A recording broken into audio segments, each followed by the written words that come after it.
Attualmente siamo sostanzialmente alla piena occupazione, ma soprattutto mancano quelle risorse umane che abbiano una formazione di tipo tecnico.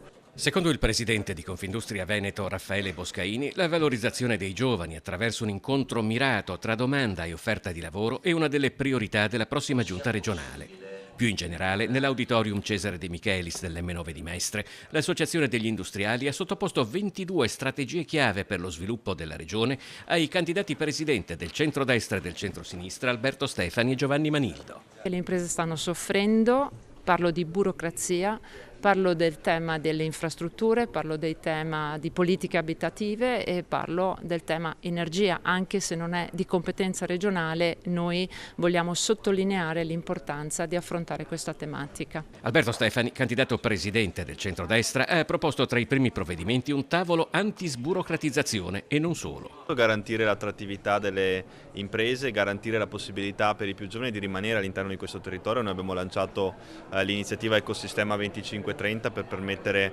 dottorati industriali, una forte sinergia con il mondo dell'università e dall'altra parte anche una forte attenzione alla formazione tecnica e professionale. Giovanni Manildo, candidato presidente del centrosinistra, propone un cambiamento di sistema. È necessario fare un nuovo patto per uno sviluppo del Veneto che parte dalle infrastrutture ma che guardi anche a quali possono essere le capacità di sviluppo, perché abbiamo un indice di produttività al di sotto della media nazionale, perdiamo molti giovani, dobbiamo attrarre investimenti. Per questo ho proposto l'idea di fare prima della fine della campagna elettorale un momento fondativo di ripensare lo sviluppo economico in Veneto. Il Veneto è una regione in crisi o una regione che rischia la crisi?